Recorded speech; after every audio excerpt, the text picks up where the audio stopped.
frías tardes, inviernas tardes, laguneras tardes. Hoy inauguramos un muy importante, creo yo, ciclo cultural organizado por la Asociación Cultural Tu Santa Cruz en coordinación con la Real Sociedad Económica de Amigos del País de Tenerife, que además nos ha cedido gratuitamente sus instalaciones. No han podido venir por las inclemencias del tiempo miembros de la Junta Directiva de esta institución y ha pedido que yo haga la presentación. El ciclo cultural se llama Las órdenes religiosas y la cultura en Canarias. Creo que va a ser época este ciclo cultural porque es la primera vez que yo recuerde que se trata muy extensivamente las órdenes religiosas que han tenido importancia en Canarias y además por un elenco de profesores de Historia del Arte único, diría yo, en Canarias, porque además por primera vez van a haber profesores de las 3 universidades canarias, de todos relacionados con Historia del Arte, de la Universidad de La Laguna, de la Universidad de Las Palmas de Gran Canaria y de la Universidad Europea de Canarias en La Orotava. El ciclo se inicia hoy con el profesor Carlos Castro Bruneto, que nos hablará sobre los franciscanos. El próximo jueves, el profesor de Historia del Arte de la Universidad de La Laguna, Carlos Rodríguez Morales, y académico, nos hablará sobre los agustinos. Posteriormente, Gerardo Fuentes, también profesor de Historia del Arte de la Universidad de La Laguna, sobre los dominicos. Y ya después de Semana Santa, sobre los jesuitas, nos hablará José Concepción Ramírez, profesor de Historia del Arte de la Universidad de Las Palmas de Gran Canaria, y sobre las Bernardas nos hablará Juan Alejandro Lorenzo Lima, profesor de Historia del Arte de la Universidad Europea de La Orotava. Y sin más, agradeciéndole la presencia en este día tan inclemente, le cedo la palabra a la doctora Fátima Hernández Martín, que glosará la figura del profesor Castro Bruneto.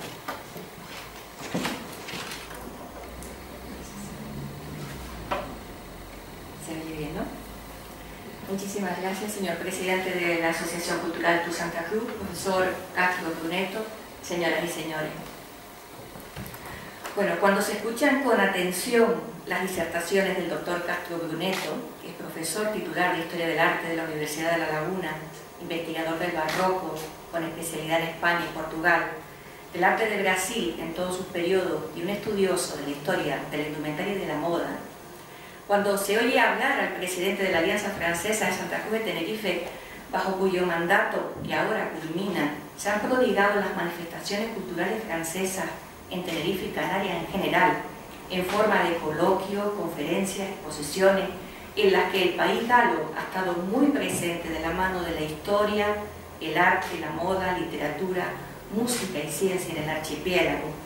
Mientras se atienden las explicaciones que hace de temas de interés con su verbo cálido y su palabra amable, como siempre dice el presidente, compartiendo conocimientos profundos, en especial sobre arte franciscano, pasión que contagia a los que tiene cerca, o cuando dialoga sobre cualquier aspecto del rico patrimonio de nuestra amada tierra, uno no puede sino sentir una sensación de arrobo, quedando prendado por todo aquello que nos cuenta uno de los sabios más entusiastas por el arte y la historia que encierran rincones emblemáticos de nuestra tierra.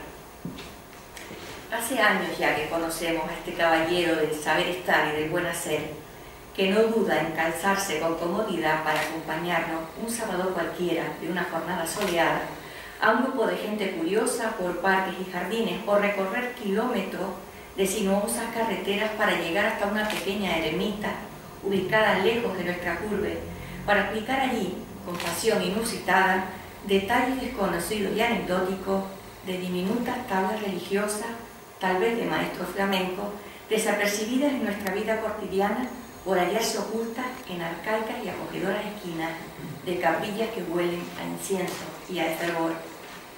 Al profesor activo y aguerrido, de rostro juvenil y mirada ilusionada, le hemos visto, algunos hasta hemos tenido la suerte de acompañarle cuando se ha desplazado a entrañables localidades de Tenerife para deleitarnos una vez más, relatando historias sobre añosas tallas de imaginería de valor incalculable, aquellas que recorren lentamente nuestros pueblos recoletos en procesiones de Semana Santa, con ritmo sosegado, silente, respetuosa, siempre impregnada con ese matiz peculiar, con esa pátina especial que tienen estas celebraciones en las islas.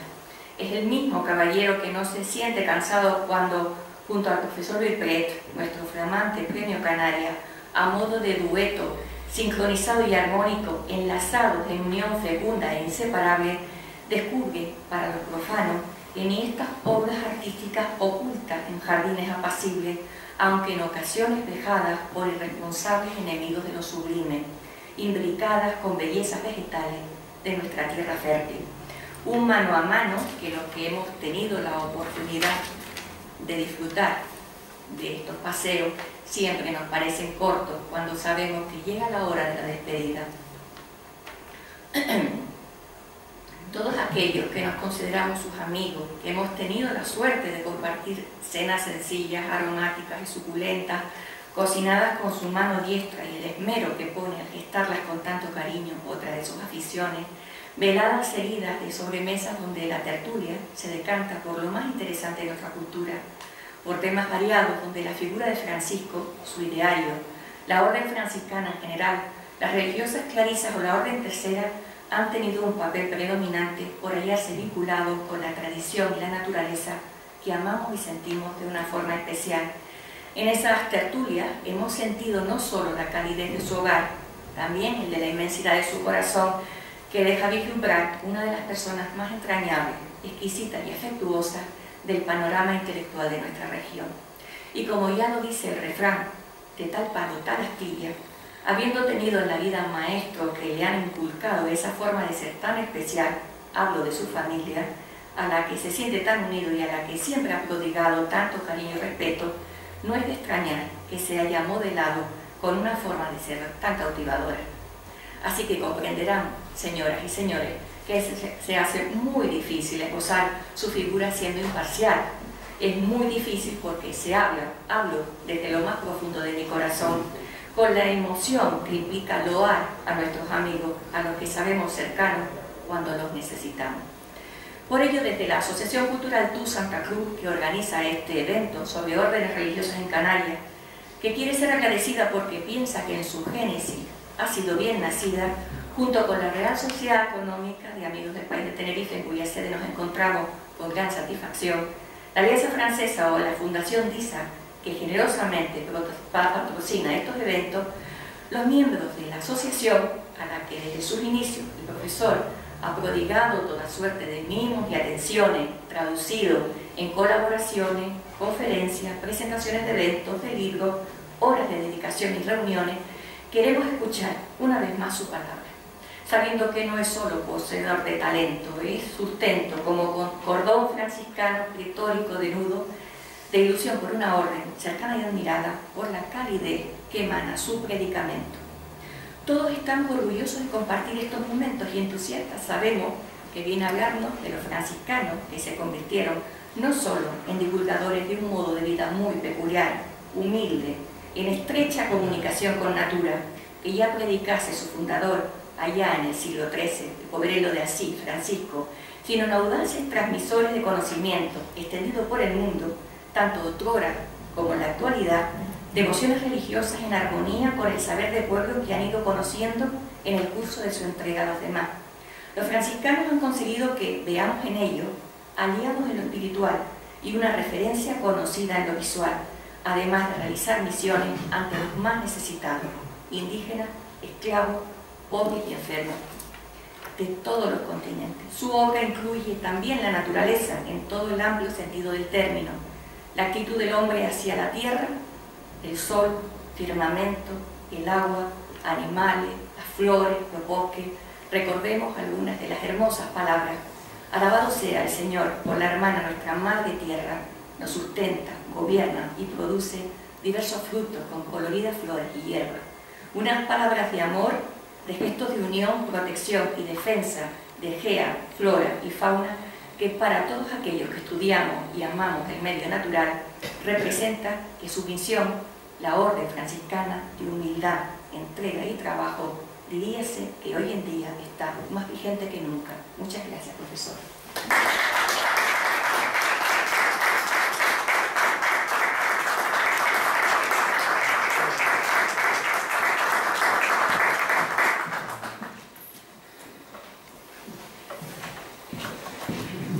Bueno, antes de comenzar, yo creo que hay personas que hacen la vida sencilla y personas que hacen la vida complicada, ¿verdad? Todos lo sabemos y conocemos muchísimos ejemplos. Y una persona que te hace la vida agradable, que te hace la vida sencilla, que hace la vida gozosa es Fátima, Hernández Martín. Porque ayuda, estimula, empuja, anima, alienta. Ella dedica tiempo para decir lo que siente, expresarlo con palabras tan bellamente escogidas, con un discurso tan bien preparado, que imagínense, se recibe una invitación de la Asociación Cultural de Santa Cruz, que ya de por sí ya es un premio, el ser invitado a participar, que encima contar con el aliento de Fátima es algo que entusiasma y que hay que vivirlo, es una experiencia que hay que vivir, y de la misma manera que dice ella que yo empujo y estimulo, ella está todo el día empujando, estimulando el conocimiento no solo del patrimonio de nuestras islas, el patrimonio histórico y cultural, sino el patrimonio natural, y lo ha hecho en momentos donde esto era una labor muy complicada, y ha conseguido una gestión brillantísima del Museo de la Naturaleza y el Hombre, la parte de Ciencias Naturales. Por lo tanto, ella me elogia a mí, pero yo quiero devolver ese elogio en la justa medida, porque es todo corazón y todo acción. Y esa mezcla de ambas cosas siempre tiene resultados con que podamos estar todos aquí. Por lo tanto, gracias Fátima por tus palabras, gracias a la Asociación Cultural de Santa Cruz por organizar este ciclo que me parece muy oportuno. Justamente hoy estamos en clase con un alumno que participa de un máster que estamos impartiendo a partir de... Estamos debatiendo que hay ideas, conceptos, imágenes que ya están desapareciendo de la memoria. Es decir, reconocer a un santo en un retablo y saber qué significa, por ejemplo, la imagen de Santa Bárbara, por poner cualquier ejemplo. Entonces pensamos Santa Bárbara cuando truena hoy, por ejemplo, en el tronado, pero podría ser. Ese tipo de cosas han ido desapareciendo de la memoria colectiva, porque estamos en otro mundo, en otra sociedad, en otro medio visual, de reconocimiento visual. Entonces, este tipo de actividades que en otro tiempo hubiesen sido, bueno, pues para deleitarnos en algo que todos conocemos, a día de hoy, y sobre todo cuando hablamos de gente más joven, es hablar de un mundo completamente desconocido. El mundo de las imágenes, el mundo de la iconografía o la interpretación del patrimonio. Es decir, cada vez más este tipo de actividades y de acciones son más necesarias para la sociedad, para la salvaguarda de nuestro patrimonio. Por eso felicito a la Asociación Cultural de Santa Cruz y animo y estimulo, y en lo que yo siempre esté ahí para empujar, aunque uno esté agotado, arrastrándose y sean siempre 20 calderos a fuego, pero siempre estaré ahí para lo que haga falta y para ayudar y en mi pequeña granito de arena poder contribuir. Por lo tanto, a todos y por supuesto a todos ustedes, muchísimas gracias por venir en este primer día de invierno, que espero que no sea el último, que tengamos un invierno fugaz, que llueva mucho, que se nos llene los embalses. Yo que ya estaba a punto de empezar a pedir una rogativa para sacar a San Diego a la calle, y ya verán que de San Diego vamos a hablar bastante. Y ahí estaba al borde de pedir que sacáramos a San Diego para que llueva. O sea que no ha hecho falta. San Diego hoy, ya tú ves, la casualidad nos ha traído una buena lluvia y que se quede con nosotros. Bueno, yo, este ciclo en su conjunto, que muy gustosamente acepté organizar, gracias a la invitación de la Asociación Cultural de Santa Cruz, no es un ciclo pensado para hablar de las imágenes o la tradición de representación de las imágenes de las distintas órdenes religiosas que tenemos en Canarias. No es ese el concepto.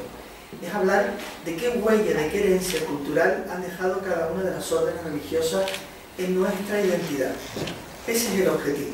No hablar de la historia de los conventos, la historia de la orden, llegaron el año tal, fundar no sé cuántos conventos, no sé, no. Para eso ya se han hecho muchas cosas a lo largo de la vida, hay que innovar, ¿verdad? Hay que extraer cosas nuevas. Dentro de esa perspectiva, yo voy a hablar qué nos ha quedado de más importante en la sociedad canaria que tiene su origen en la orden franciscana, aunque hoy en día ya no lo interpretemos como elementos de cultura franciscana. Y hay uno, sobre todo, el más destacado, ¿no?, que es muy franciscano y que se ha perdido casi ya la memoria de que es algo de la orden franciscana. Ya desvelaré a qué me refiero dentro de unos minutos. No obstante, a mí siempre me gusta recordar que cuando hablamos de franciscanos estamos hablando de una familia. La familia, una familia compuesta por 3 miembros. La rama masculina o primera orden, la que vulgarmente conocemos como franciscano, que tiene a su vez innumerabilísimas reformas de la regla y que dan pie a los capuchinos, a los descalzos, a los recoletos, en fin, hay una serie de subfamilias dentro de la primera orden franciscana, la de los varones. Hay una segunda orden franciscana, orden segunda franciscana u orden de Santa Clara, que son las religiosas de Santa Clara, que tienen un carisma diferente a los varones, y una tercera orden, u orden tercera franciscana, orden seglar, orden tercera de penitencia. Se les reconoce por distintos nombres que han ido evolucionando a lo largo del tiempo, y son los seglares que aman la figura de Francisco de Asís, aman el mensaje de Francisco de Asís, y que a pesar de llevar una vida marital, tener sus hijos, tener todo, cumplen una serie de votos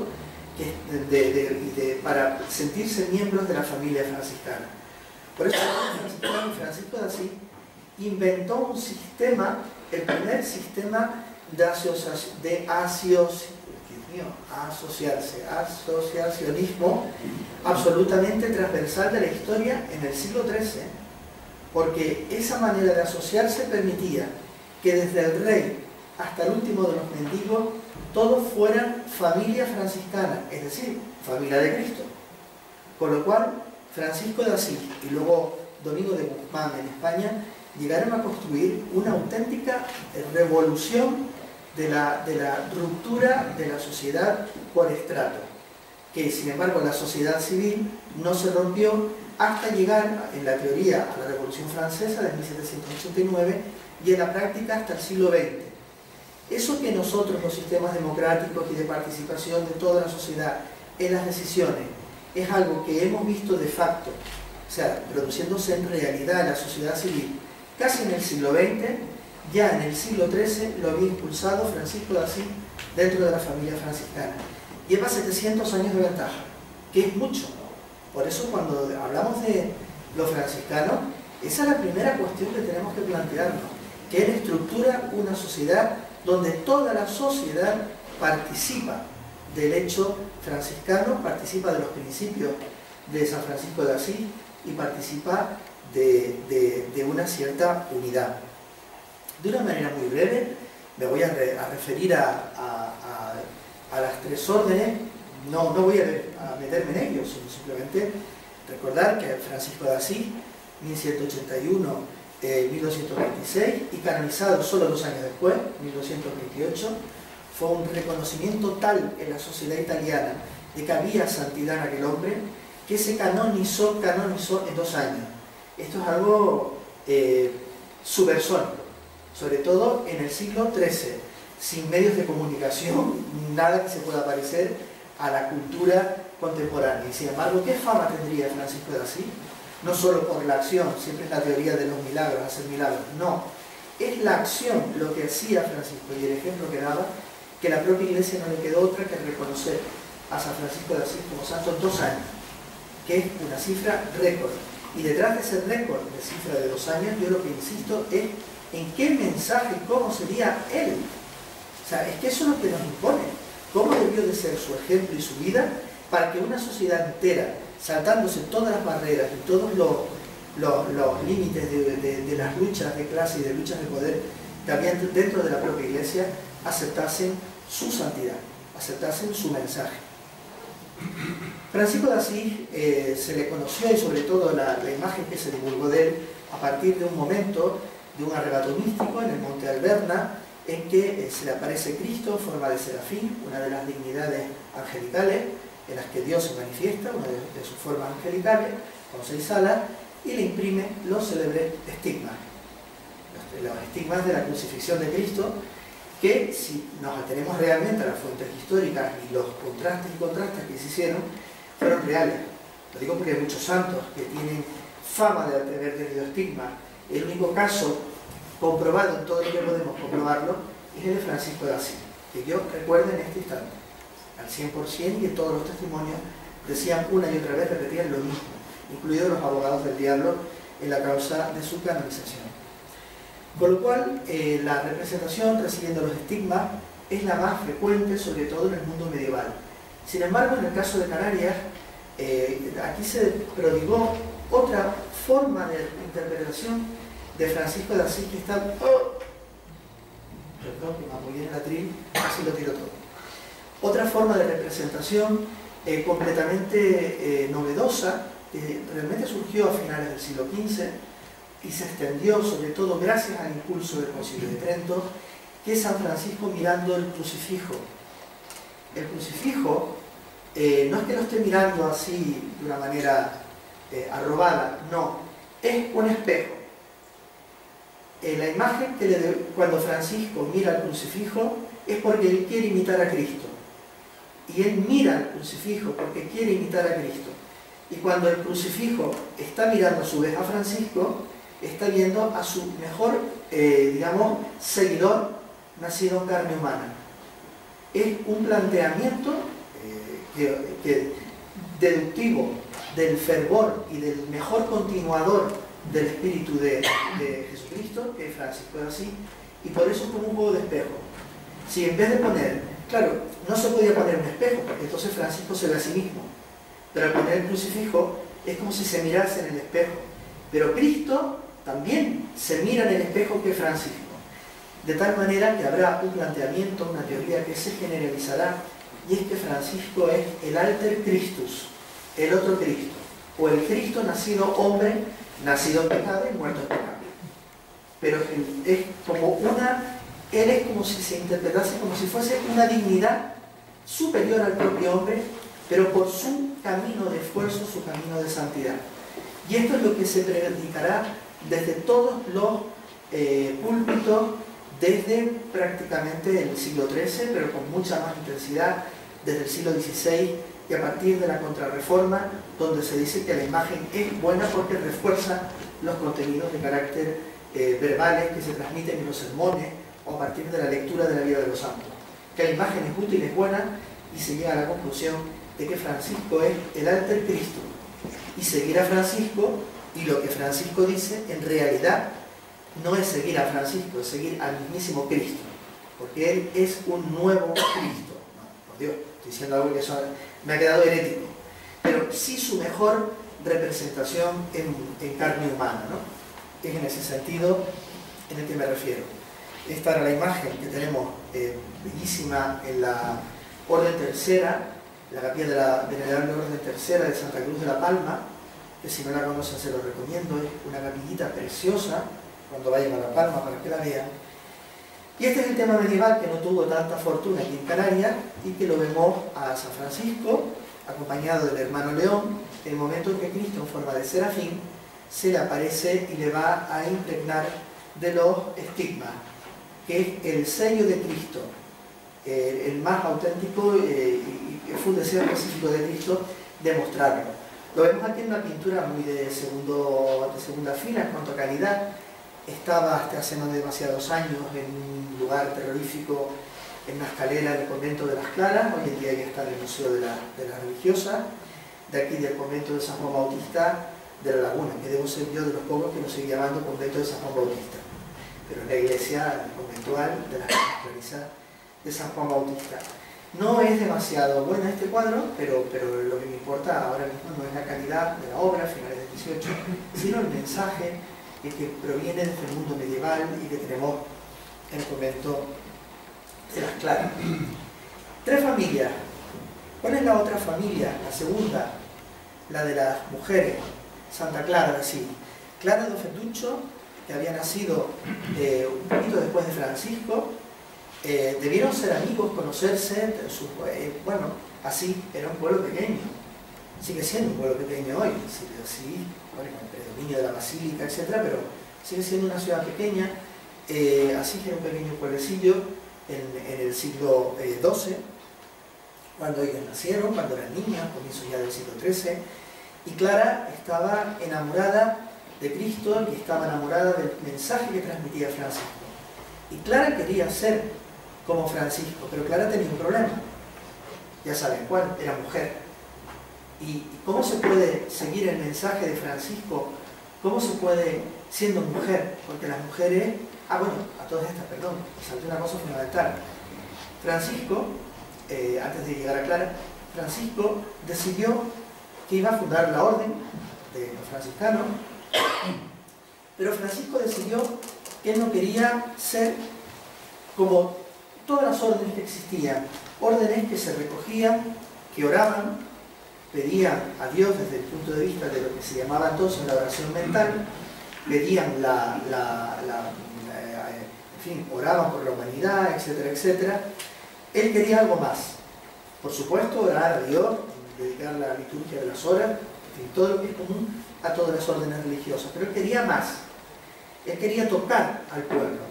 Y entonces deciden ser una orden que viviese para y por la calle, para acudir a los enfermos, para dar de comer, cumplir todas las obras de caridad, y una orden religiosa que vivía durante determinadas horas en la calle y vivía de la mendicidad.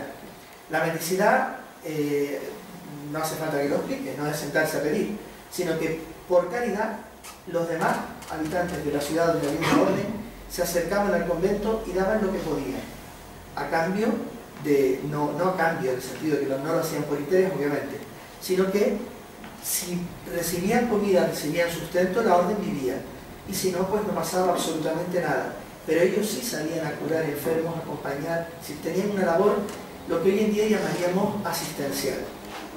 ¿Todos los conventos a lo largo de la historia lo han cumplido a pie juntillas? Claro que no. Ni que ahora fuera el hombre a ser distinto. Y mucha gente que ha profesado la orden franciscana no han sido buenos franciscanos. Eso lo sabemos, pero son cualquier orden de la vida. Eso está al pie de la calle. Pero era la diferencia que introdujo en la mendicancia San Francisco de Asís. Claro, Clara de Asís no podía ser una mujer. Vivían de la oración, pero dentro de vivir de la oración, por ejemplo, recogían a las viudas cuando enviudaban y no tenían nada, recogían a las huérfanas dentro del convento en una figura que iba creciendo a lo largo del tiempo, que acabaría llamándose beaterios, mujeres beatas, sí, mujeres piadosas, porque beata es piadosa, que al quedar viudas ingresaban en los conventos y allí podían vivir, en cierto modo, gracias a la caridad de las monjas. Con lo cual las monjas eran como una especie de lugar que acogía también a mujeres abandonadas. Es que hay que ir traduciendo los conceptos de lo que pensaba Francisco en el siglo XIII en nuestra sociedad actual. Hay que ir traduciendo toda esa mentalidad y toda la gran aportación que realiza Francisco de Asís y todas las órdenes, independientemente de las horas dedicadas a la liturgia y a la oración, la liturgia del día, las horas canónicas y a la oración que seguían desarrollando los franciscanos. Aquí vemos la imagen de Santa Clara del convento lagunero, una pieza del 18. Ella pues marchó junto con otras compañeras, su hermana Inés y otras hermanas, a la capilla de la Porciúncula, de la Porción, bueno, la primera fundación franciscana en la ciudad de Asís. Allí Francisco de Asís fundó en la capilla de la Porciúncula la orden de Santa Clara de Asís, la orden segunda franciscana. Esta es la pequeña capilla de la Porciúncula, está en la Santa María degli Angeli, que es la gran iglesia madre de Asís. Pero yo digo que mucha gente, cuando ve aquello y ve lo que significaba de nuevo la orden franciscana y lo que estaba aportando a la humanidad, querían seguir a Francisco, pero no querían dedicarse no querían renunciar no querían hacer el voto de castidad, querían casarse, había que tener hijos, había que tener sustento, no era tanto una cuestión de elección. Si tú no tienes hijos que te ayuden a trabajar la tierra, te mueres de hambre cuando seas viejo, así de claro. Pero esta gente tenía necesidad espiritual y quería también vivir del espíritu de Francisco. Y según la tradición sería el propio Francisco, cuando hacia 1221 aproximadamente se va a crear la tercera orden franciscana, la orden de seglares, donde se cumplen algunos votos exclusivos y otros votos pues no se cumplen porque son para la vida marital. Y ahí se vertebra completamente todo el mensaje social y todo el mensaje humano que tiene tras de sí la orden franciscana. Ahí ya tenemos los tres elementos. Todos los conventos franciscanos de la geografía franciscana, que llega hasta la actualidad y que abarca los 5 continentes, suelen tener o han solido tener terceras órdenes franciscanas, a veces con capilla propia, un pequeño altar dentro de la iglesia, o a veces ni siquiera eso, pero una presencia seglar. Todo eso lamentablemente ha ido desapareciendo y era una herramienta muy útil porque tenían una función asistencial muy importante en el pasado. Las órdenes de seglares no solo ayudaban a los frailes y a las monjas, sino que también tenían una labor asistencial o una labor social muy importante.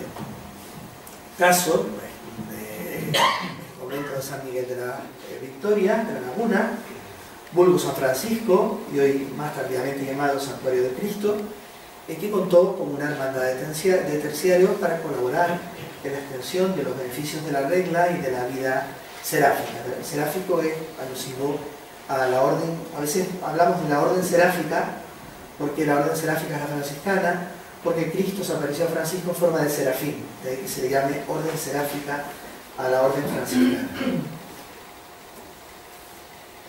San Luis Rey de Francia, por ejemplo, es uno de los más tempranos seguidores de Francisco en la vida seglar, en la vida terciaria, y a él se le considera uno de los santos monarcas fundadores del espíritu terciario franciscano, que va a surgir por supuesto en Italia, y luego gracias al empuje que le da San Luis, rey de Francia, va a tener una mayor presencia.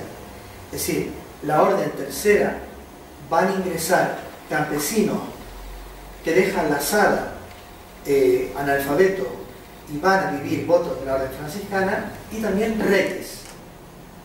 Es decir, en la orden, y no por eso, no por ser reyes, tenían preeminencia dentro de la regla franciscana. Otra cosa es que luego había un señor principal de un campesino y se le daba el privilegio al señor principal. Pero eso no es la mano de Francisco, es la mano del hombre. En el determinado momento le daba la lectura que le convenía. Pero no es el espíritu de Francisco de Asís. Eso no es el espíritu de Francisco.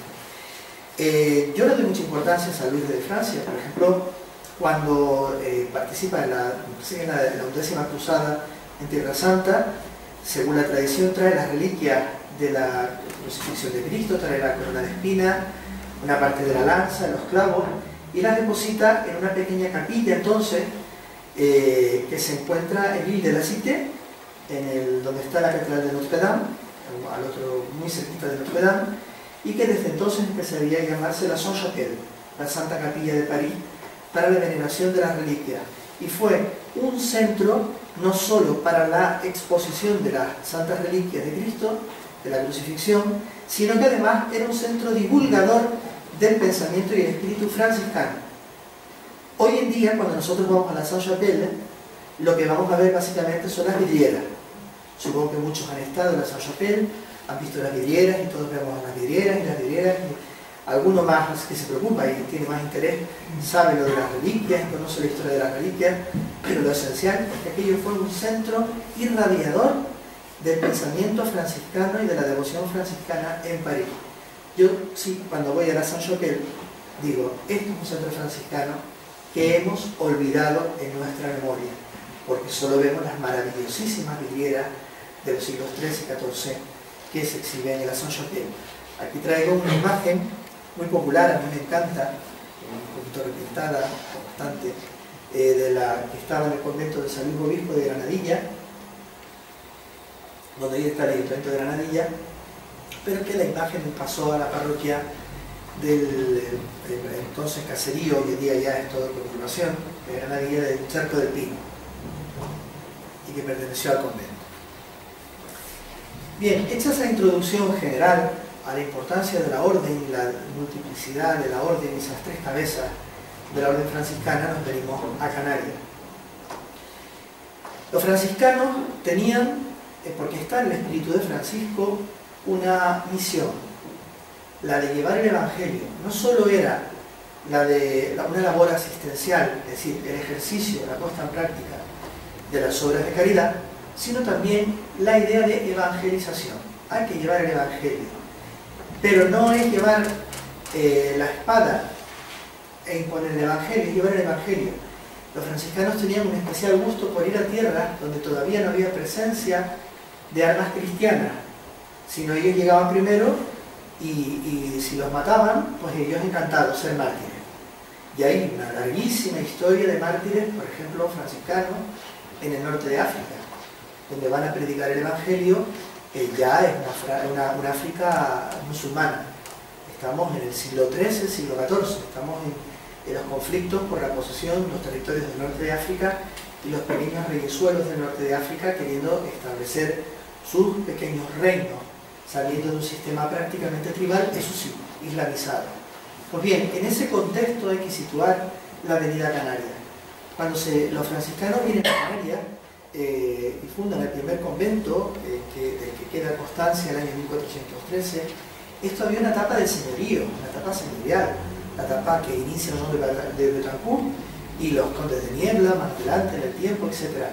Canarias todavía no existe la geografía del reino de Castilla, sino que es solamente un terreno de señorío que se va tomando. De hecho, hay un intento de instalación de la corona de Portugal en la isla de Lanzarote en la década de 1440 casi, cuando estuvo San Diego de Alcalá en la isla de Fuerteventura al lado. Así que estamos en un momento en que todavía las islas no han sido, no forman parte de la corona de Castilla. Recordemos que el inicio de la conquista en realidad es de 1476, los planes son anteriores, entran dentro de la política que establecen los reyes católicos cuando casan en 1469.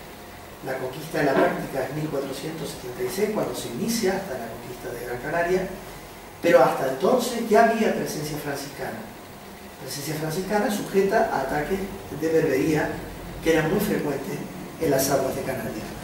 Por lo tanto, había un riesgo elevado porque los franciscanos querían evangelizar a los aborígenes y se van a establecer en la isla de Fuerteventura, donde establecen su primer convento, el convento de San Buenaventura, dedicado al gran teólogo de la orden franciscana, y allí sería mandado como lugar de evangelización, y lo que en aquel momento era un puesto muy deseado. Es que nosotros quizás en la memoria colectiva, cuando hablamos de Fuerteventura, nos viene a la cabeza Unamuno, ¿verdad? Y el destierro de Unamuno. Pero para los franciscanos, ir a Fuerteventura en el siglo XV era deseable, porque era posible tierra de martirio, porque era una tierra insegura, no pertenecía a un reino, era solo territorio señorial. Entonces era deseable en la vocación franciscana ir a Betancuria. San Diego de Alcalá no vino aquí desterrado. San Diego de Alcalá fue un privilegiado por venir a Canarias porque él buscaba el martirio como resultado de la labor evangelizadora. Y eso es muy importante para poder entender el resto de la construcción de los franciscanos en la cultura canaria. Nos queda la iglesia que vemos hoy en día, obviamente no es del tiempo de San Diego, la iglesia del antiguo convento de Betancuria, es una construcción ya, una fábrica del siglo XVIII, en ruinas, y ojalá siga siempre en ruinas, como yo soy partidario, que ojalá siga siempre en ruinas. San Agustín de la Laguna, ruinas conservadas, cuidadas y protegidas, no ruinas, como son hoy en día. Entonces, el interior del convento de la iglesia conventual de Betancuria, en Fuerteventura, que es una preciosidad de arquitectura, es como si fuera la espina después de haber comido un delicioso pescado, la espina, el recuerdo de aquel placer que has podido disfrutar. Esto es como un vestigio del pasado que nos llega en su forma más esquelética, y por eso el esqueleto también tiene una profunda belleza.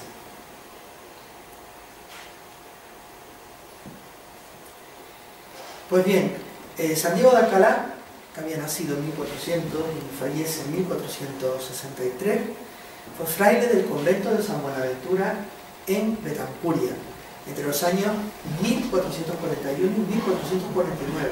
Pasó 8 años fundamentales de su existencia en la isla de Fuerteventura, en la aridez de Fuerteventura, sin seguridad jurídica, sin seguridad física, en contacto con los aborígenes, majoreros, y en la idea de establecer el reino de Cristo, que no el reino de Castilla.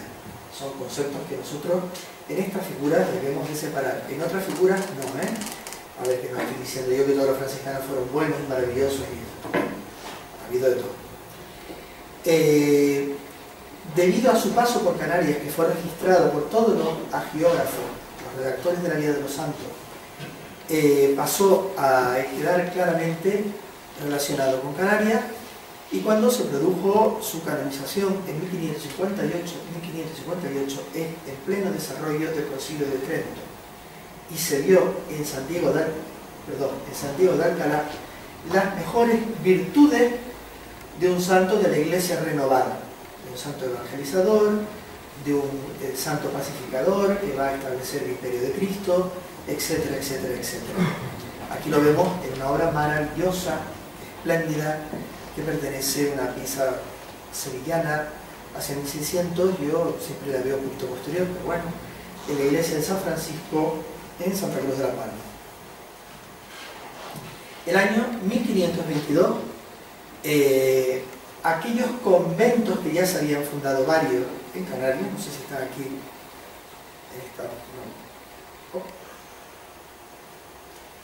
el año 1522 se crea una primera jurisdicción administrativa dependiendo de la provincia de Sevilla, la Custodia de Canarias. Es una primera organización administrativa dependiente del Padre General, que en aquel entonces estaba en Sevilla. Y luego, en 1553, se aprueba ya la provincia franciscana de San Diego de Canarias, que desde el momento de su fundación, yo no recuerdo algo que lo contradiga, tuvo su capitalidad, es una forma de hablarlo, ¿no?, de decirlo, su capítulo general, capitalidad por capítulo. Se celebraba el capítulo general de la orden, era el convento de San Lorenzo de la Orotava. Es el convento, digamos, fundamental, de fundamento, donde se fundan las leyes, se organizan las leyes, en el convento de San Lorenzo de la Orotava.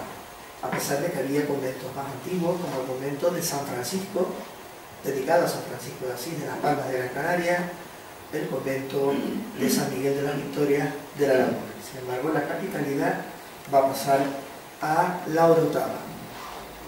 Aquí tenemos una obra maravillosa, que me imagino todos conocen, el San Diego de Alcalá, una pieza, quien tira más a escuela granadina, escuela sevillana, yo ahora no me voy a meter en esto, segunda mitad del siglo XVII, perdón, del siglo XVII, que está en la iglesia parroquial de San Marcos Evangelista de Córdoba.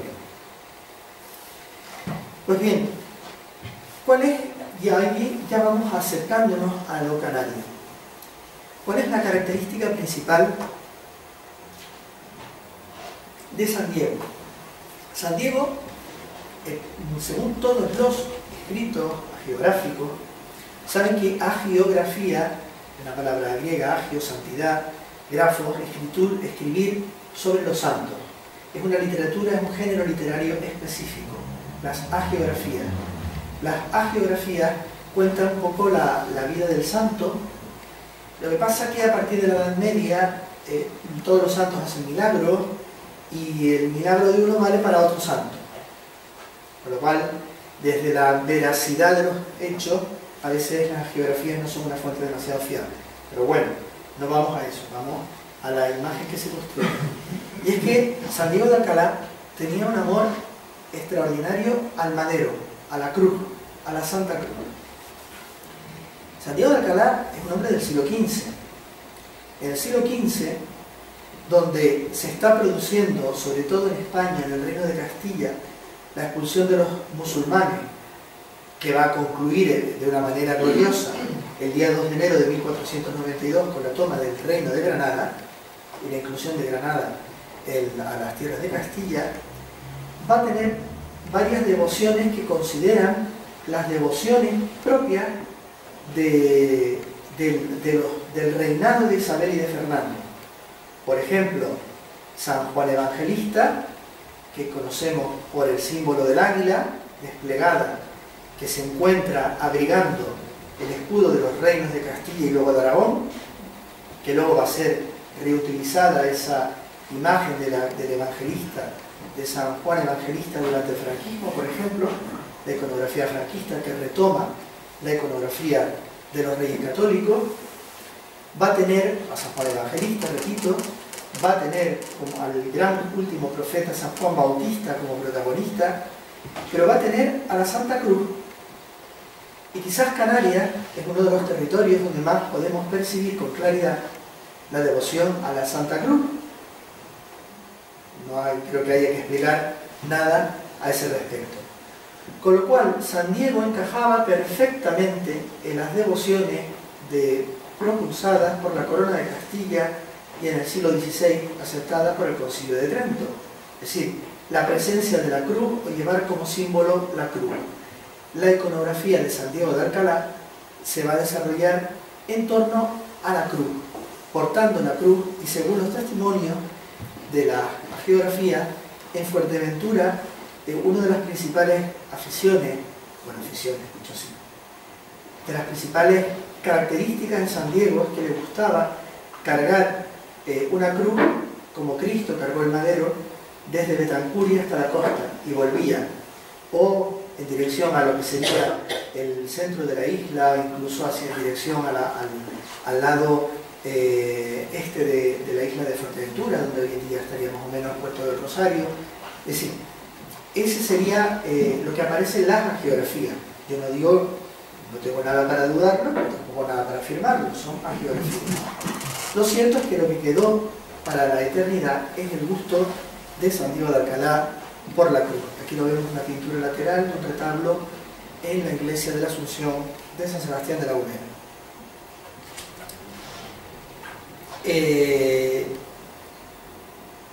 Ese capítulo es muy importante, y la devoción a la cruz, que ahora vamos a dejar y luego volveremos a él. Ahora vamos hacia los conventos que se van fundando. En la primera etapa, y superada la fundación del convento de Betancuria, se funda el convento de San Francisco de las Palmas en 1477, en el momento de la fundación de la ciudad de Canarias. En 1496 se funda el convento de San Miguel de las Victorias, año obviamente de la fundación de la ciudad de La Laguna.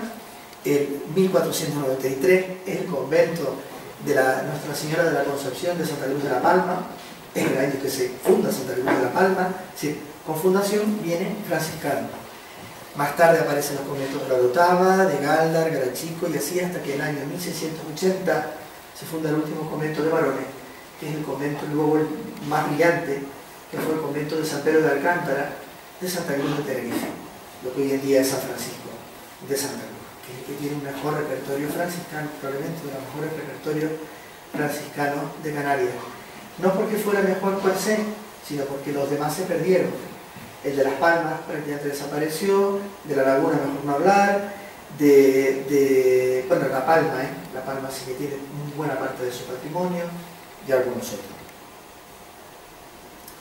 Y el convento de San Miguel de las Victorias fue escogido como capilla funeraria por el adelantado de Tenerife y de La Palma, don Alonso Fernández de Lugo, que murió en 1525. Él fue el que prestigió a la orden franciscana con su sepultura en la capilla mayor del convento de San Miguel, y ahí hay un mundo tremendo de de teoría, si fue el adelantado, quién trajo, no trajo, con dónde lo adquirió, etc. Yo no me voy a meter en ese fangoso terreno porque es que en realidad tampoco aporta demasiado a la discusión. Lo importante es que el año 1520 llegó una imagen de un crucificado a la ciudad de La Laguna y más concretamente al convento franciscano de San Miguel de las Victorias, que pasa a ser el Cristo de la Laguna que todos sabemos. Y aquí es donde yo quería dejar constancia de que el Cristo de la Laguna es y será siempre franciscano. Es una devoción franciscana. Y todo lo que hay en torno al Cristo de la Laguna, si no representa el espíritu de San Francisco de Asís, malo. Porque es una devoción franciscana, aunque esto a veces parece que un poco se intente dejar de lado. Es franciscana, el Cristo es franciscano, porque cuando se lega la imagen se lega al convento y porque representa no solo esa imagen a la orden, sino también al poder civil y a la propia ciudadanía de La Laguna. Es decir, tiene una función civil, institucional, porque es fundación del adelantado, y tiene también una función de carácter religioso y de extensión de la predicación franciscana.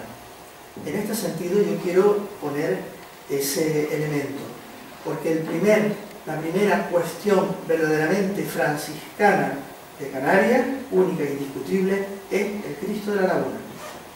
Hay otra, que va a alcanzar popularidad con posterioridad, pero la primera es el Cristo de la Laguna. El Cristo de la Laguna, sabemos que todo su fama y su prestigio fue gracias al empuje franciscano, como la concesión de indulgencias para el convento de San Miguel, similares a las alcanzadas en San Juan de Letrán en Roma, en 1587. Más tarde, cuando se crea la venerable esclavitud del Cristo, del Santísimo Cristo de la Laguna, inspirada en la regla franciscana, y todo al servicio del espíritu seráfico, el de la esclavitud del Cristo, de una imagen de devoción y de inspiración franciscana. Lo digo y lo recalco porque yo, y no solo yo, varias personas, aún vivimos con verdadero disgusto que los franciscanos salieran de su convento de San Francisco hace no muchos años sin pena ni gloria, ni una mención prácticamente, y en silencio.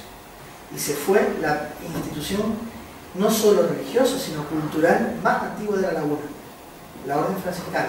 Yo de verdad, a día de hoy, lo sigo viendo con auténtica pena por la propia ciudad de La Laguna, porque era su seña de identidad más antigua. A partir del siglo XVII será cuando ya empiece a introducirse en los conventos franciscanos de toda Canarias la devoción al Cristo de la Laguna, siempre vinculado al mundo franciscano, siempre vinculado al mundo franciscano. Y por ejemplo, por si no lo conocen, en el año 1612 hubo una publicación muy importante del franciscano Luis de Quirós, que publicó en Zaragoza el libro sobre los milagros del Santísimo Cristo de la Laguna, asociándolo, obviamente, a la orden franciscana. Rezar al Cristo de la Laguna significaba ganar indulgencias propias de conventos franciscanos. Ser enterrado en el convento de San Miguel de las Victorias, de la Laguna, tenía una serie de otras cosas que tú te creas que Dios va a estar mirando donde te entierran y cosas por un estilo. Vale, en aquel momento aquello era importante. Y era, obviamente, enterrarse en la Laguna, en el convento de, no solo en el Cristo, en cualquier convento franciscano donde quiera que estuviese la persona, ¿no? Tenía una serie de indulgencias que se obtenían, perdones especiales de Cristo. Y para que veamos la fama del Cristo de la Laguna, que se ha ido perdiendo un poco, no el Cristo, no, por Dios, no la devoción al Cristo, prefiero la memoria y su reflejo en el patrimonio.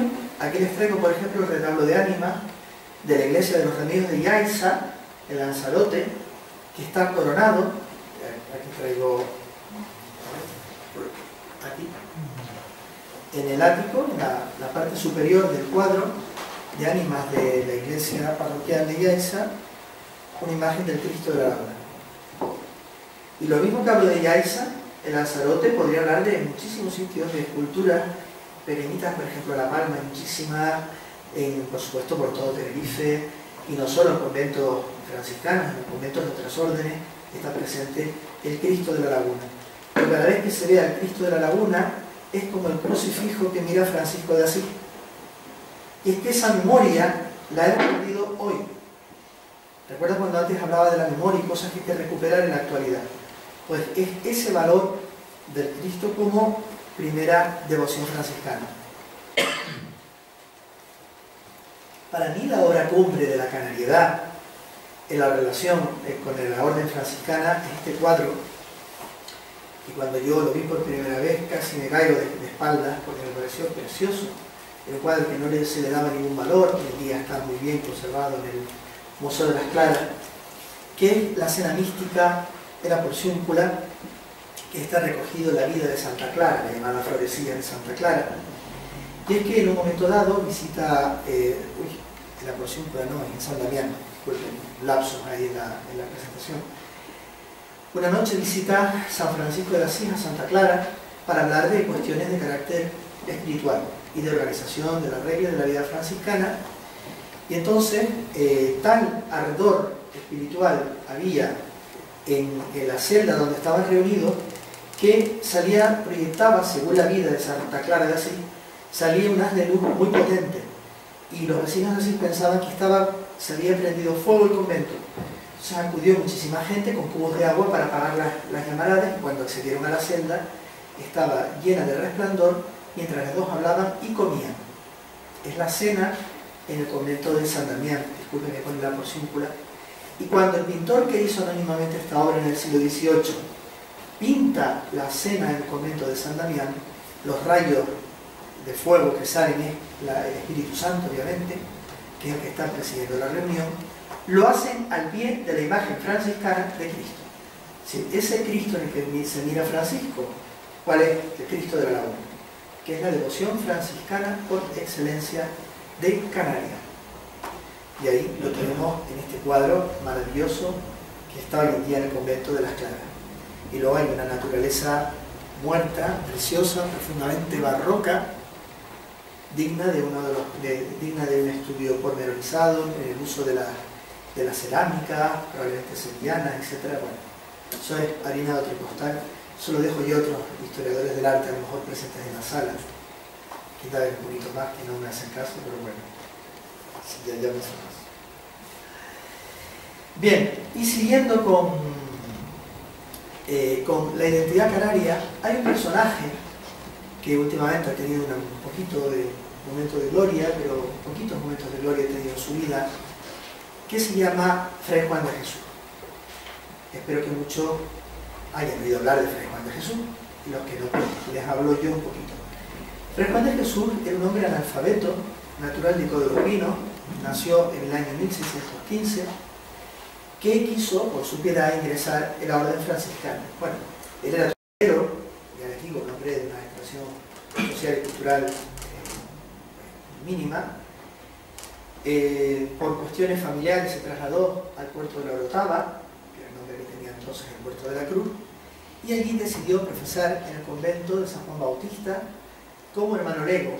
Es decir, saben que los legos son los que no tienen órdenes sacramentales, no pueden hacer la transubstanciación del pan y el vino, etc., pero son hermanos franciscanos de cualquier manera. Habitualmente, para recibir las órdenes, tenías que ser una persona instruida para poder impartir los sacramentos, etc., y él quedó como hermano lego.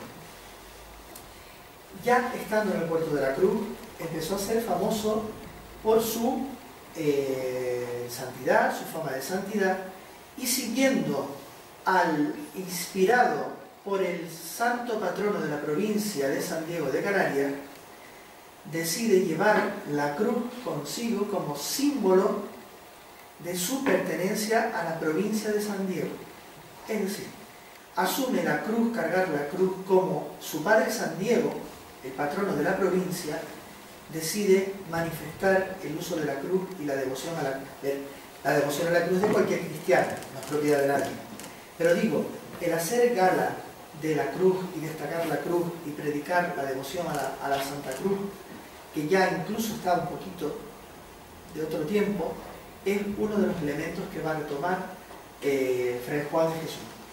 Y Fray Juan de Jesús, el año 1648, si no me equivoco, marcha del convento de San Juan Evangelista, estuvo casi 2 años en el Puerto de la Cruz, al convento de San Diego del Monte, que se acababa de fundar en las afueras de la laguna. San Diego del Monte es un convento que, aunque es franciscano, pertenece a una subfamilia franciscana, la de los franciscanos recoletos, que había fundado como una variante de la orden franciscana, con algunos elementos de más estricta pobreza, más estricta penitencia, etc., San Pedro de Alcántara, a que luego muy brevemente me referiré. Y él quiso ser fraile del convento de San Diego del Monte, de la Laguna, de San Diego del Monte. Así que el nombre, otra vez Diego, San Diego del Monte, San Diego de Alcalá. Y luego otro convento, el de Santa Lucía de los Realejos, que fue también convento de Recoleto. De allí se recluyó Fray Juan de Jesús, de allí murió en honor de santidad, y allí se abrió el proceso para la incoación de expediente de venerable, y bueno, hoy en día se está queriendo caminar o marchar en el proceso para la beatificación de Fray Juan de Jesús. Lo cierto es, bueno, aquí es un grabado de Fray Juan de Jesús, que es propiedad de aquí, de la Económica, donde aparece un hombre que además le había saltado un ojo, era un hombre feo, arrugado, bajo y contrahecho. Todo eso es frecuente en muchas vidas de santos. Si en realidad le faltaba un ojo, en realidad era tan feo y tan demacrado, la fealdad no era porque ser feo era bueno, sino porque se veía a la persona fea, porque estaba, digamos que, castigada por la penitencia. No sé si me explico. La fealdad, el rostro arrugado, envejecido, era un sinónimo de santidad, se reconocía como santidad. Una piel cuidada, una piel bien tratada, una juventud, podía ser interpretada como inspiración divina. Incluso la belleza, que es una característica de San Francisco de Asís, no es porque San Francisco fuera especialmente guapo, sino porque los artistas querían representar al Alter Cristo. Y no hay mayor belleza física que la del mismísimo Jesucristo, ¿no? O sea que la belleza y la fealdad, cuidado, son también elementos que tienen muchísimo que ver con la noción que se quiere dar acerca de un santo.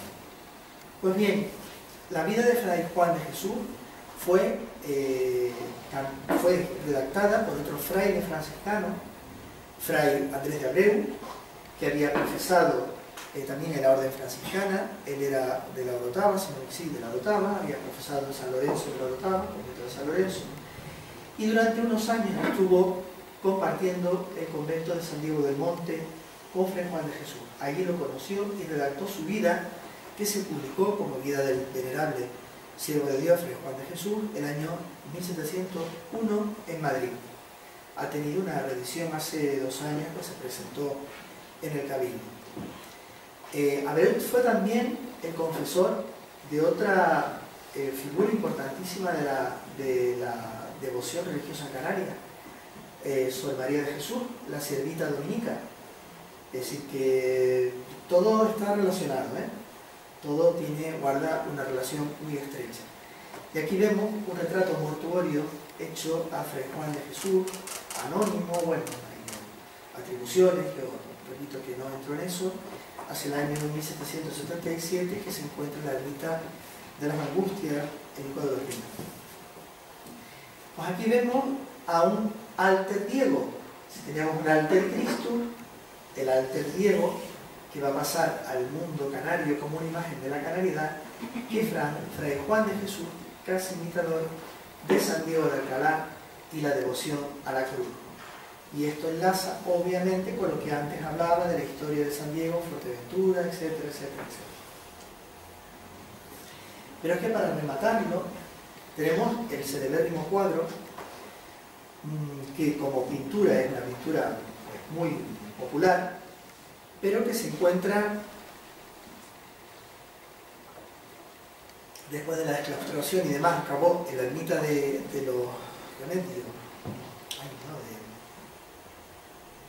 de Machado, la vida de Machado, en el Rosario, la ermita del Rosario, en Machado, donde aparece el Cristo de la Humildad y Paciencia, y abajo el comerciante Amaro Rodríguez Felipe, más conocido como Amaro Pargo, un hombre de una gran devoción, un gran mecenas de los conventos laguneros, un hombre extraordinariamente piadoso, enterrado, como saben, en la iglesia conventual de Santo Domingo de la Laguna, o sea, ex convento de Santo Domingo de la Laguna, y donde vemos el Cristo de la Humildad y Paciencia del convento lagunero, y abajo, al pie, al propio Amaro Pargo, con dos retratos semimortuorios, el de la Siervita, el Sor María de Jesús y Fray Juan de Jesús. Es decir, esto es todo un canto a la devoción religiosa y a la piedad canaria del barroco. Este cuadro, ven, todos son cuadros muy populares, pero todos cuadros de un valor incalculable, no en lo plástico, en los valores pictóricos o la calidad del artista, sino en el tema, en el significado profundo que encierran estos cuadros como imágenes de la construcción de un lenguaje local, un lenguaje canario, muy al hilo de lo que defiende esta institución, la Real Sociedad Económica de Amigos del País. Y no quiero terminar, porque ya estamos en la recta finalísima de la charla, sin el tercer elemento que yo considero crucial para entender la huella canaria, perdón, la huella franciscana en la cultura de Canarias. Y viene de la isla de Fuerteventura, de mi queridísima isla de Fuerteventura. No tengo ningún vínculo familiar con Fuerteventura, pero sí de amor a esa isla, porque me parece una isla bellísima, bellísima, con esos paisajes meseteños, mezclados con el mar, las rocas, la arena. Es una isla espectacular. Bien, era señor de Fuerteventura, don Fernando Matías Arias y Saavedra, natural, si no me equivoco, de Tacoronte, cuando, estando en Betancuria, yendo su señorío de Betancuria, decide en el año 1675 organizar una fiesta a San Diego de Alcalá en el convento de San Buenaventura, allí en Betancuria. Y entonces debió de retomar tradiciones populares, leyendas orales, según la cual la Virgen de la Peña, patrona de Fuerteventura, apareció, y por ahí el nombre de Virgen de la Peña, dentro de una roca, una madrugada, una noche. Resulta que en el convento de Betancuria, hacia la década de 1440, había varios frailes, lógicamente. Uno de ellos era Santiago de Alcalá y otro era Juan de Santorcaz. Fray Juan de Santorcaz era un hombre que tenía fama también de santidad, y una noche desapareció del convento, no volvió, había salido a por hierbas, toda una leyenda, ¿no? Había salido a por hierbas medicinales, etc., por el barranco del río Palma, y no volvió al convento. Entonces Diego se alarmó, porque claro, podía pasar de todo, y se fue en su busca y lo encontró al pie de una piedra orando, y decía que allí había una presencia mariana, que la Virgen estaba en algún lugar.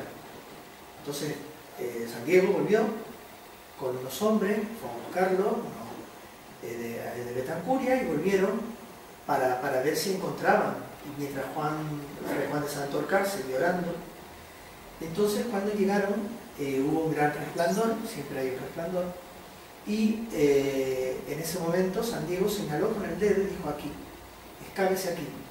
Y en el primer pico salió una imagen de la Virgen de dentro de la roca. Y de ahí viene la leyenda de la aparición de la Virgen de la Peña.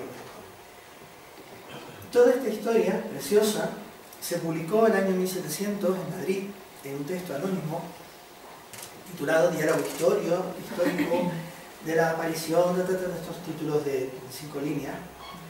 Yo lo resumo ahí: Diálogo histórico, aparecimiento de Nuestra Señora de la Peña de Fuerteventura. Por aquella época había un hombre extraordinariamente culto, había sido provincial de la orden, Fray Gonzalo Temudo, que estaba casualmente en aquella época en Fuerteventura como fraile del convento de Betancuria.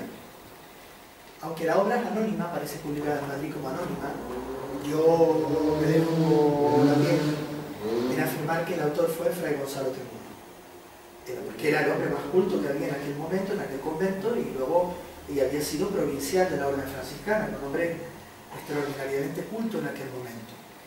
Y además había sido vicario de San Diego del Monte. Es decir, una vez más, San Diego, Fuerteventura, Fray Juan de Jesús. Es como, ¿se da cuenta? Estamos en un bucle. Aparecen los mismos nombres: Fray Gonzalo Temudo, que había conocido a Fray Juan de Jesús, que conocía a Fray Andrés de Abreu. Lógicamente es la misma cronología, el mismo tiempo y la construcción de una identidad canaria de la orden franciscana. Y a partir de ahí se inicia la devoción y el culto franciscano a la Virgen de la Peña, que luego, lamentablemente, se ha ido perdiendo en el tiempo. En la propia isla de Fuerteventura esto se ha ido perdiendo bastante. Yo alguna vez me han invitado a Fuerteventura a hablar de esta cuestión, pero veo que no termina de... Hay un personaje que no sé si le suena, Fray Andresito, de Santa Filomena, que es uno de los apóstoles de Chile. Un hombre del siglo XIX que acabó primero en Uruguay, luego fue lego en el convento franciscano de Santiago de Chile, y es el santo nacional de Chile, aunque todavía no es santo. Y casi todo el énfasis se pone en lo franciscano, en la vida de Fray Andresito, que a mí me parece estupendo, Fray Andresito, pero es que lo de la Virgen de la Peña es muy bonito también, ¿no? En cuanto a este es el lugar que, según hay una pequeña capilla, esto es todo leyenda, obviamente, ¿no? Incluso hasta el lugar, en la vega del río Palma, donde aparecería la Virgen de la Peña, hay como una pequeña, allí una pequeña capillita. San Diego había llevado a su vez, el padre Temudo había llevado una cruz con incrustaciones de maderas del Monte de los Olivos y demás, que se conservaba en el convento de los franciscanos de Betancuria, padre Temudo me refiero, y reincentiva el culto a la cruz, a San Diego y a la Virgen de la Peña como elemento de la canalidad. Y esta es una pinturita muy popular, como ven, todo sello popular, donde se nos cuenta, pues miren, aquí está San Diego de Alcalá, ¿verdad? Que estoy mirando, señalando el lugar.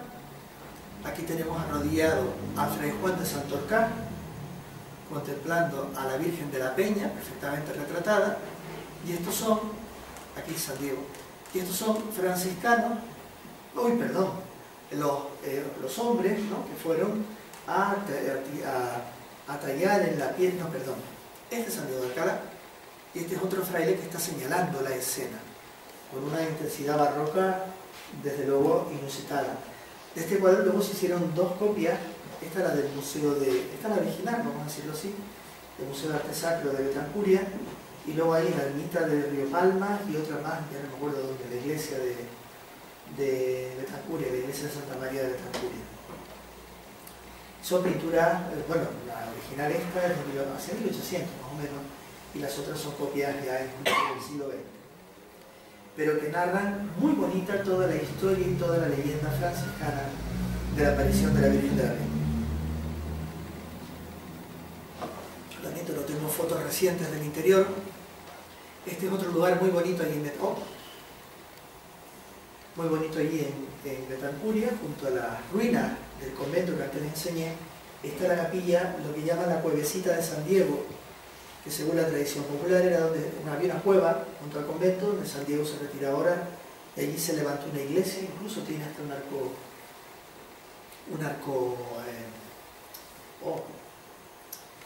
apuntado, ahí lo podemos ver. Tal vez fue trasladado de algún templo anterior y colocado en el siglo XVIII. pero que es otro lugar franciscano muy interesante de Betancuria. Junto con el museo, la iglesia, Betancuria, la verdad es que es una preciosidad y ofrece muchísimo si lo vamos a ver con cariño. Y claro, aquí tenemos la protagonista de la historia, que obviamente no apareció en la roca, pero sí es muy interesante porque es una pieza de no es mármol, bueno, esta piedra,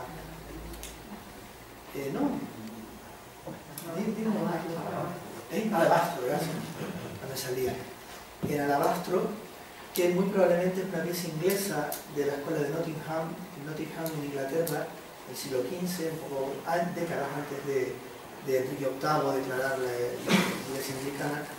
Era un centro productor de piezas de alabastro que se hacían casi en serie y se repartieron por todo el mundo atlántico.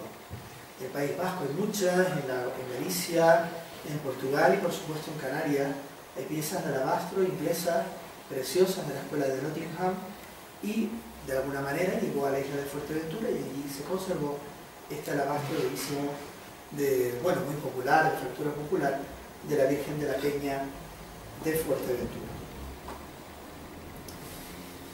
Y bien, ya concluyendo, puesto que creo que me he excedido un poquito más, una hora de menos de conferencias mucho, pues algunas imágenes franciscanas que ya pertenecen también a nuestra cultura visual, pero que ya no tienen ese impacto como historias de lo canario. San Francisco, por ejemplo, el convento de las Claras, dentro de esa idea del Alter Christus, el abrazo a Santo Domingo, puesto que se consideraban órdenes hermanas, dominicos y franciscanos, y aquí lo vemos en muchas iglesias dominicas y franciscanas. Con esto lanzo el testigo a mi compañero y amigo Gerardo Fuentes, que va a hablarles de los dominicos. Es otro tema muy querido aquí en Canarias, la relación entre dominicos y franciscanos a través de sus fundadores.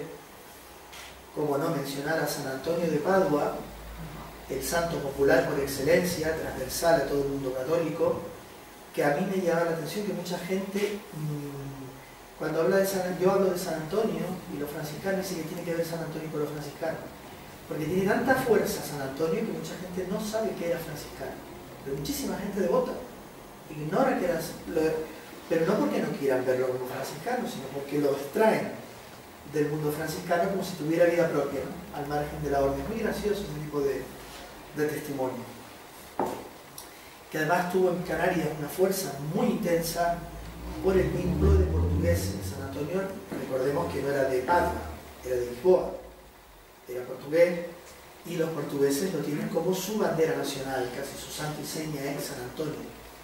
Y teniendo en cuenta la presencia de portugueses, sobre todo en oficios muy populares, carpinteros, pedreros, pescadores, etc., tenían a San Antonio aquí en Canarias con una devoción muy especial que luego quedó ya en la clase popular sin que tenga nada que ver con Portugal. Es un cuadro que a mí me gusta mucho y que está al lado de Tauro. Aunque el mejor conjunto antoniano sobre San Antonio está Las Palmas, en el convento de San Francisco de Las Palmas, donde está no solo una bonita imagen del santo, sino que en la parte superior hay dos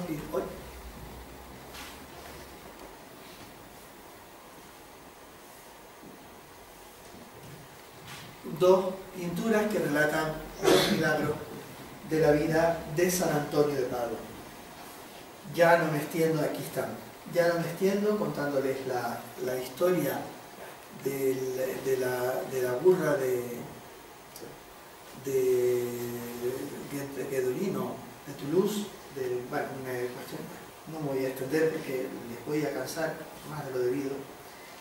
Y si quiero hacer una brevísima alusión a San Pedro de Alcántara, que no tiene que ver con Canarias, pero fue el que crea la Orden Recoleta, donde ingresó Fray Juan de Jesús, y a la que obedece la disciplina del convento de San Diego del Monte y del desaparecido convento de Santa Lucía de los Realejos. Con lo cual es un santo donde está presente las arrugas, y las arrugas interpretadas siempre como una fuerza de la penitencia, de la oración, sobre todo una vida penitente. Aquí lo vemos justamente la efigie que perteneció al convento de los Realejos y que hoy en día está en la iglesia de Santiago Apóstol del Realejo Alto. Como ven, estoy haciendo un recorrido por toda la geografía y por todo el patrimonio de Canarias. De cada isla he traído algo y me he dado cuenta que se me quedó una isla muy querida que es el Hierro. Así que me quedó otra, pero bueno. Y claro, como devoción franciscana, cómo no, la Inmaculada Concepción, aunque esto no es un patrimonio solo de Canarias. Toda la orden franciscana la tiene por patrona, por bandera, y en Canarias tenemos dos obras que a mí me gustan mucho, que hablan de la Inmaculada y del vínculo franciscano con la Inmaculada. Uno es el retablo que se encuentra en el convento de San Francisco, de Santa Cruz de la Palma, bueno, el convento de la Inmaculada Concepción de Santa Cruz de la Palma, que cumplió centenario hace unos años, y que la parte alta, qué pena que no se vea bien, tiene al primer gran teólogo defensor de la Inmaculada Concepción, Fray Juan Duns Scoto, obviamente escocés, Scoto, y que fue canonizado hace muy pocos años.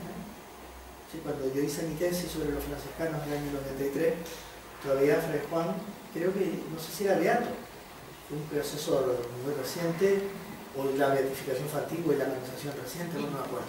Pero aquí lo tenemos como un canto a la defensa de la orden franciscana de la Inmaculada Concepción, y luego la defensa de la Inmaculada por España y por la orden, que está presente en el arco toral, el arco de acceso a la capilla mayor del antiguo convento de San Pedro de Alcántara de Santa Cruz, es decir, la iglesia de San Francisco de Santa Cruz, y que tiene allí un despliegue extraordinario de defensa de los franciscanos, la defensa del dogma de la Inmaculada Concepción, que como sabemos solo se aprueba en el siglo XIX, la Inmaculada Concepción de María. Por lo tanto, serían otros elementos de la vida franciscana de Canarias, pero de los que ya yo en varias ocasiones me he referido, y yo en esta ocasión, como lo que pretendemos en este ciclo es hablar de una forma más de lo que han dejado las órdenes en la vida canaria o en la cultura canaria, pues yo quería destacar sobre todo esos tres elementos: el Cristo de la Laguna, retomar la figura de Fray Juan de Jesús y la Virgen de la Peña de Fuerteventura, que han dejado obras de arte que son testimonios, son como la estratigrafía, el corte que nos queda de ese pasado franciscano que está muy metido en nuestra cultura, y como hemos visto también en las literaturas primeras que fueron haciéndose acerca de Canarias. Y finalmente agradecerle su presencia y a disposición si quieren hacer alguna consulta o algo que yo les pueda aclarar rápidamente, pues aquí estoy.